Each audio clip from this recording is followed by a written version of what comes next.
पिछले लेक्चर्स में हमने देखा कि पेजेस क्या होते हैं और क्लासिक एडिटर को हमने डीपली देखा कि वो कैसे यूज़ होते हैं और उसके टूल्स कैसे थे।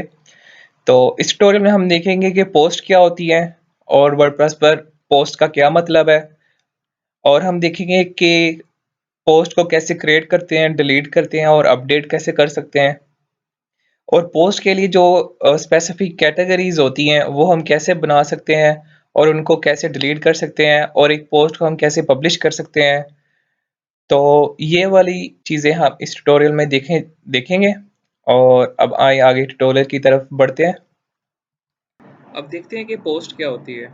बेसिकली कोई भी अगर न्यूज़ वगैरह, हम कोई न्यूज़ पर कोई ब्लॉग बनाते हैं जिसमें हमने कैटेगरीज ऐड करनी हो, लाइक दिस वन। तो ये भी एक न्यूज़ पर ब्लॉग है। तो इसमें देखें डिफरेंट कैटेगरीज होती हैं, जैसे टूर की कोई न्यूज़ आ गई या हेल्थ की न्यूज़ आ गई, स्पोर्ट्स की आ गई, और ये कैटेगरी है और ये सब कैटेगरी है। ठीक है। तो ये इस टाइप की पोस्ट होती हैं जो कि ऑलमोस्ट डेली अपडेट्स जिनको देनी पड़ती है, तो उनको कहते हैं पोस्ट। पेजेस और पोस्ट में यही मेन डिफरेंट है कि पेजेस जो है वो स्टैटिक होते हैं ऑलमोस्ट, मतलब वो हमने एक बार बना लिया और इसमें हमें डेली चेंज नहीं करना पड़ता। पोस्ट सेक्शन में हमें ऑलमोस्ट डेली अपडेट देनी पड़ती है कि अब ये कोई न्यूज़ आज की आई है, कल कोई न्यू न्यू न्यूज़ आएगी, कोई न्यू न्यूज़ फिनांस से रिलेटेड आएगी या ट्रैवल से रिलेटेड कोई न्यू न्यूज़ आएगी। तो ब्लॉग ऑलमोस्ट अपडेटेड होते हैं हमेशा। ठीक है। तो जो ब्लॉग बनता है वो पोस्ट से बनता है।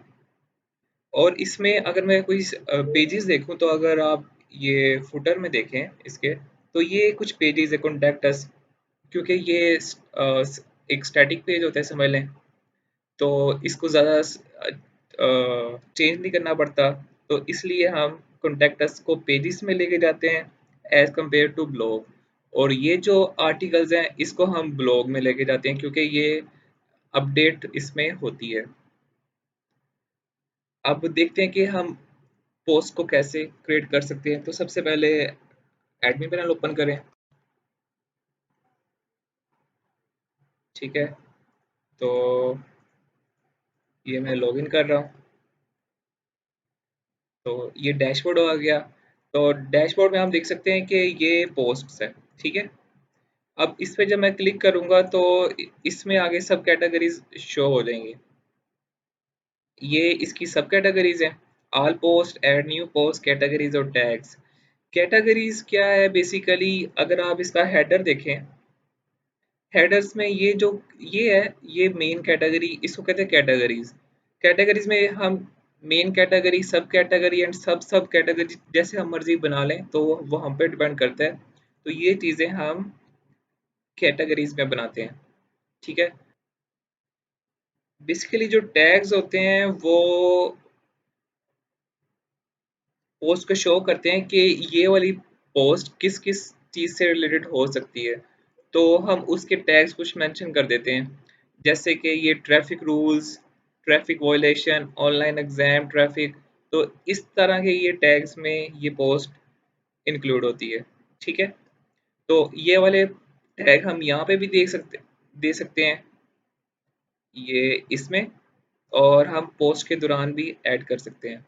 तो ये भी हम देखेंगे। अब सबसे सबसे पहले देखते हैं कि हमने लेट्स सपोज कैटेगरी ऐड करनी है। एक कैटेगरी मैं कहता हूँ कि ब्लॉग। ये ब्लॉग हमारी अब यहाँ पे मोस्टली होता है अनकैटेगराइज्ड।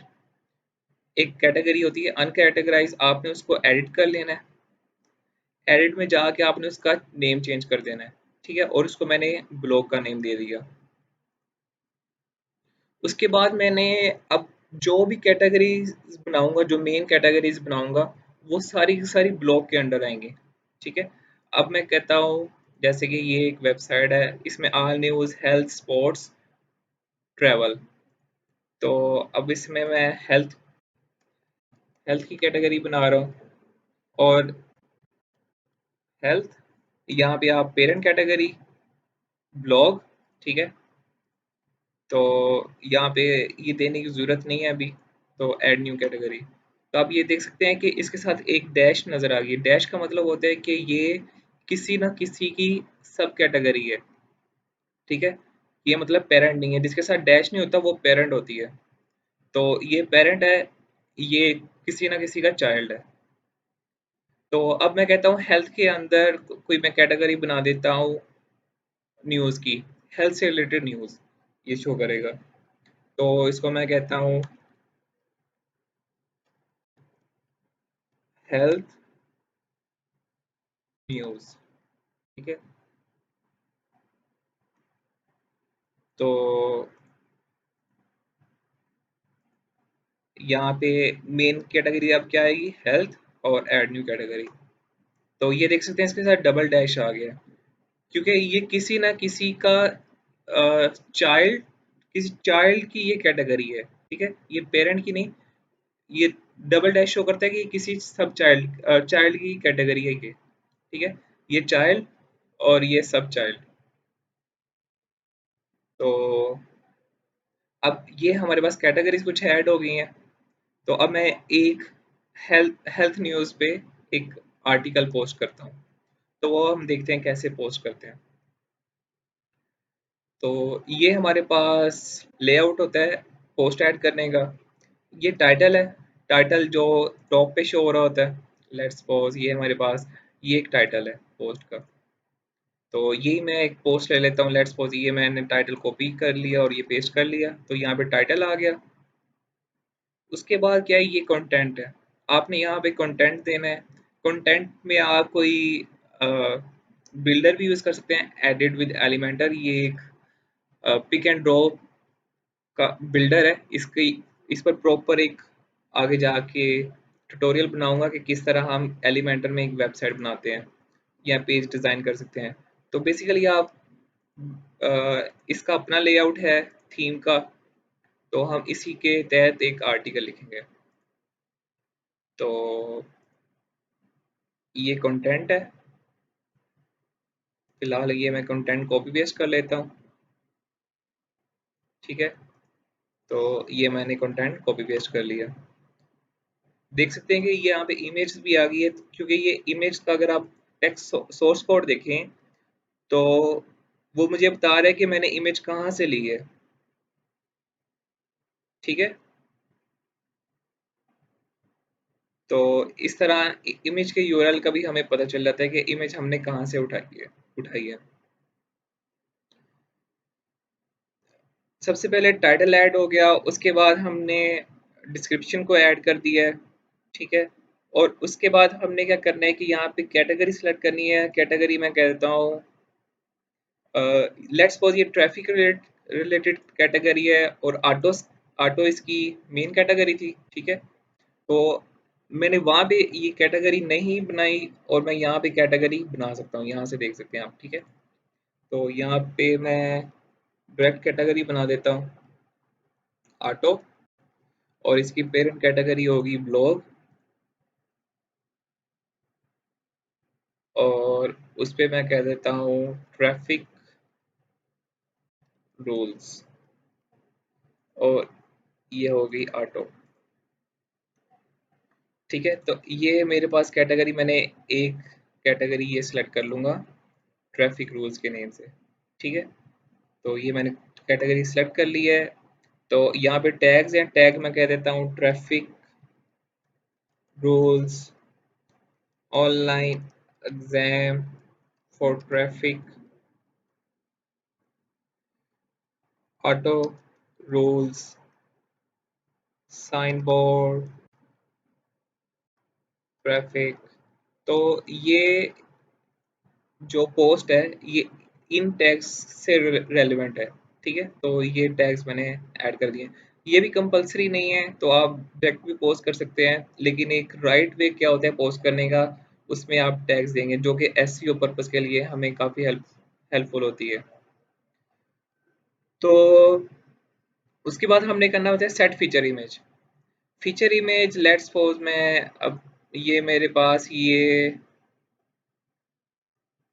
आर्टिकल है, तो यहाँ पे मैं सेव इमेज कर देता हूँ। ठीक है, और ये मैंने इमेज सेव कर दी। यहाँ पे मैं इमेज को पिक एंड ड्रॉप भी कर सकता हूँ और चूज भी कर सकता हूँ, जैसे आप चाहें ऐड कर सकते हैं। और ये मैंने सेट फीचर इमेज कर दी। ठीक है, जो भी आप फीचर इमेज को सेट करें, मेक श्योर आप यहाँ पे आल टेक्स्ट लाजमी दें, क्योंकि आल टेक्स्ट एसईओ पर्पस के लिए बहुत ज़रूरी होता है। तो आप यहाँ पे लिख दें ट्रैफिक रूल्स आर्टिकल 1, ठीक है। तो टाइटल भी दें, टाइटल और आल टेक्स्ट आप सेम रख लें तो भी ठीक है। पहले ये नंबरिंग था, नंबरिंग एक एक्यूरेट फॉर्म नहीं है एक पिक्चर को रिप्रेजेंट करने के लिए, ताकि अब जब जब भी एसईओ होगी इस वेबसाइट की तो आपका बहुत काम आसान हो जाएगा एसईओ पर्पस के लिए। तो इसलिए इमेज का नेम, क्योंकि वो जस्ट डेमो के लिए आपको शो करवाया, तो इमेज का नेम भी वही होना चाहिए जो ये हो मोस्टली, ठीक है। तो ये फीचर इमेज सेट हो गई। तो एक हमारा आर्टिकल अब रेडी है पब्लिश करने के लिए, तो इसको मैं पब्लिश कर देता हूँ। तो आप देख सकते हैं ये पब्लिश हो रहा है, और ये इसका यूआरएल है जिसके ज़रिए मैं इसको ओपन कर सकता हूँ। अगर मैं मेन वेबसाइट पर देखूँ तो वहाँ पे भी एक आर्टिकल आ जाएगा। ये ब्लॉग, ये देख रहे हैं, ये एक आर्टिकल आ गया है। तो यहाँ पे मैं इसको रीड आर्टिकल कर सकता हूँ। ये इसका टाइटल, ये इसका कंटेंट, ठीक है। और ये आप इस पर कमेंट्स भी कर सकते हैं इस आर्टिकल पर।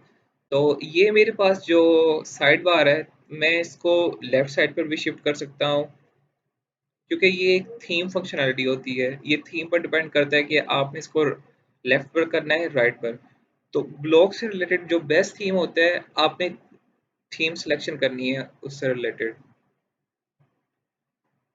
तो इसको मैं वेबसाइट पे वापस जा रहा हूँ।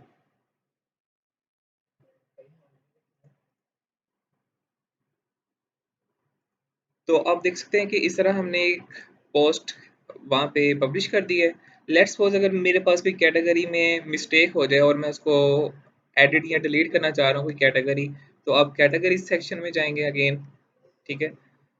तो आप यहाँ पे किस कैटेगरी को एडिट करना हो तो एडिट कर सकते हैं, डिलीट करना हो तो डिलीट कर सकते हैं, ये आप पर डिपेंड करता है। उसके अलावा आप देखें, जब मैंने एक आर्टिकल पोस्ट किया उसमें ये मेरा यूआरएल आ रहा है, ठीक है। अब मैं यूआरएल को कस्टमाइज करना चाह रहा हूँ, तो मैं यहाँ पे सेटिंग्स में जाऊँगा और यहाँ पे मैं परमालिंक्स में जाऊँगा। तो अब यहाँ पे आप देख सकते हैं कि डिफरेंट टाइप्स के मेरे पास यूआरएल की ऑप्शन आ रही है, तो आप जो सा भी फॉर्मेट सेलेक्ट करना चाहें वो आप कर सकते हैं।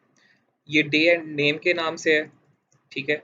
ये मंथ एंड नेम के नाम से है, ये नेम है, और ये इसका ईयर और मंथ, और ये कंप्लीट डेट है, और आगे ये उसका नेम। इसको आप न्यूमेरिक भी कर सकते हैं। जस्ट आप अगर पोस्ट का नेम शो करना हो, मतलब ये एक पोस्ट का नेम है, अगर आपने ये जस्ट शो करवाना हो तो आप ये शो करवा लें। अब ये बहुत एक मेन सिलेक्शन है, क्योंकि एसईओ के लिए ये बहुत ज़रूरी है। ये ना हो कि आप 100 या 200 आर्टिकल्स के बाद आप इसको चेंज करें। तो जब आप वेबसाइट बनाएं, आपको कंपलसरी है कि आप कोई ना कोई फॉर्मेट सेलेक्ट कर लें और बाद में उसको चेंज ना करें, ठीक है। तो ये एक बहुत कंपल्सरी सब्जेक्ट है कि सबसे पहले आपने ये वाली सेटिंग करनी है कि परमालिंक्स कौन किस टाइप का रखना है, ठीक है। तो अगर आप ईयर वाइज भी रखना चाहें तो अब स्ट्रक्चर आप खुद भी जनरेट कर सकते हैं। ये देखें, अगर मैंने जस्ट ईयर टाइप रखना है तो मैं कस्टम पे जाऊंगा, तो ये चीज़ मैं रिमूव कर दूंगा इतनी, ठीक है।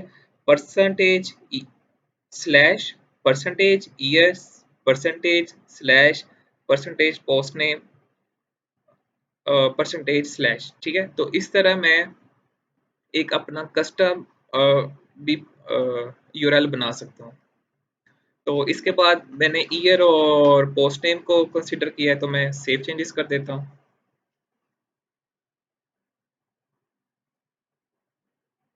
तो ये मेरे पास अब आर्टिकल, अगर मैं इसको ओपन करूँ तो ये आप देख सकते हैं कि 20 टिकट नेम के नाम से शो हो रहा है।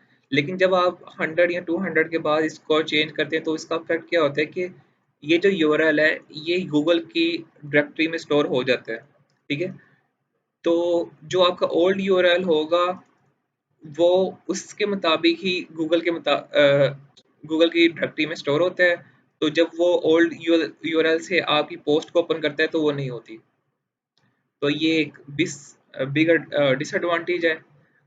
इसलिए आपको जो ब्लॉग बनाए तो पहले आप इसका URL structure, URL format decide कर लें कि ये मैंने यूआरएल फॉर्मेट बनाना है परमाल लिंक के ज़रिए, ठीक है? तो लेट्स सपोज़ अगर आपने कैटेगरी भी शो करवानी हो तो यहाँ पे आप कैटेगरी भी शो करवा सकते हैं, ठीक है? ये आपके पास कुछ अ, यहाँ पे अगर मैं चाहूँ, यहाँ पे कैटेगरी ले आता हूँ, ये देखिए कैटेगरी, और मैं इस ईयर को रिमूव कर देता हूँ।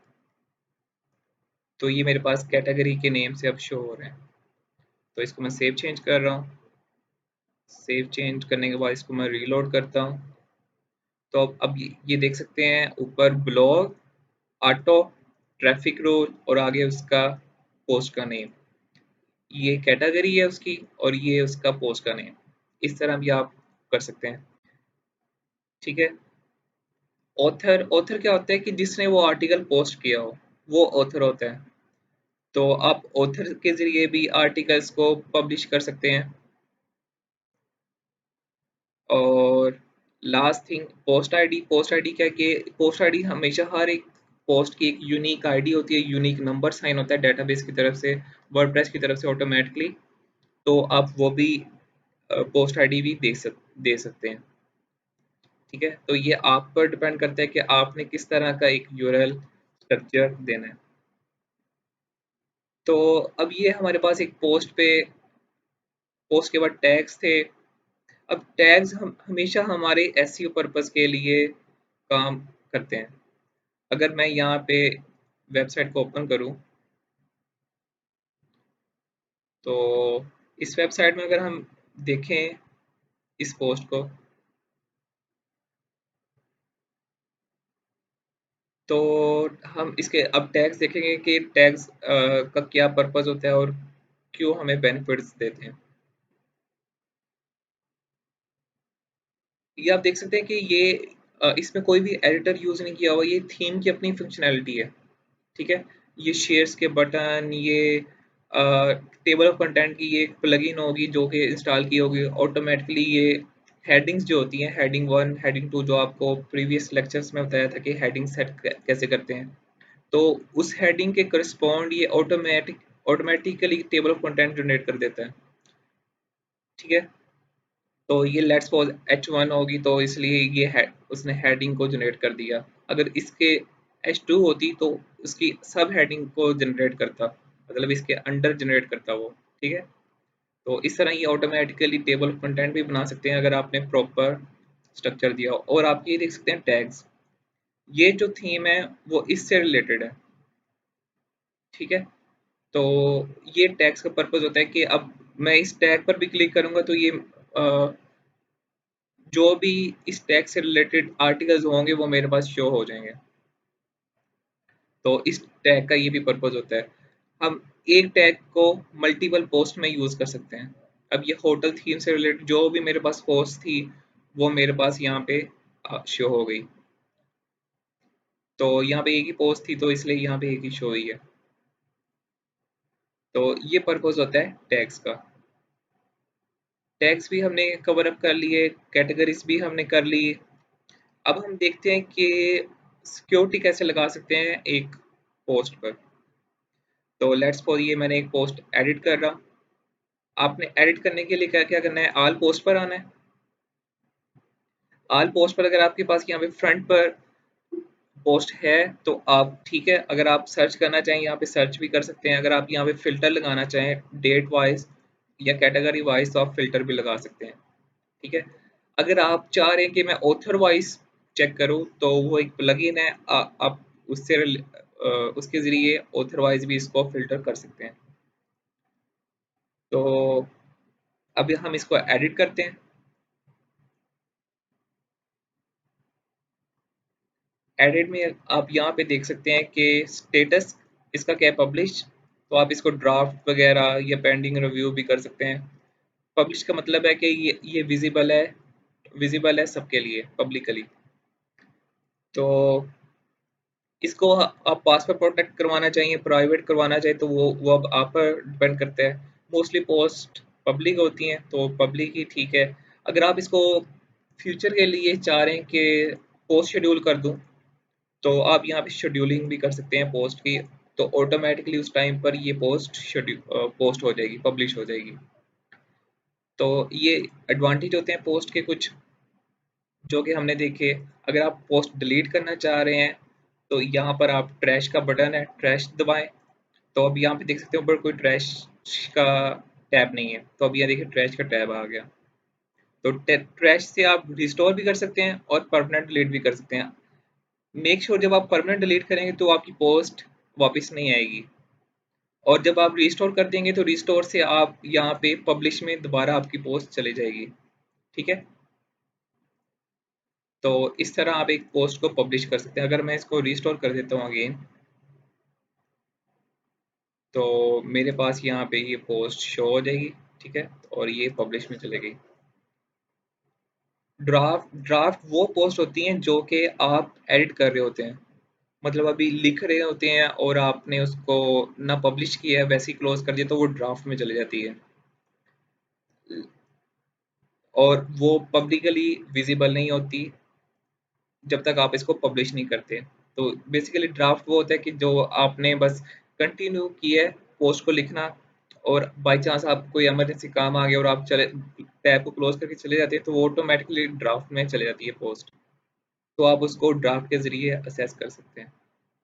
ठीक है, तो ये पोस्ट का ओवरव्यू था। तो ये थी कंप्लीट पोस्ट की वर्किंग, कि पोस्ट कैसे वर्क करती है, क्या रोल है इसका, क्यों हम यूज़ करते हैं पोस्ट को, पेजेस और पोस्ट में फ़र्क क्या है। इसके बाद हम देखते हैं कि मेन्यू बार का क्या रोल है। अपीयरेंस में एक मेन्यूज़ का ऑप्शन है, और अगर हमने यहाँ पे ऊपर मेन्यू बार बनाना हो, वो हम कैसे बनाते हैं, कस्टम लिंक्स हम कैसे ऐड कर सकते हैं, फुटर में मेन्यू ऐड करना हो, फुटर में मेन्यू कैसे ऐड करते हैं। तो कंप्लीट मेन्यू की डिटेल अब हम नेक्स्ट ट्यूटोरियल में देखेंगे। Thank you for watching my video. Don't forget to subscribe my channel and click on the bell icon.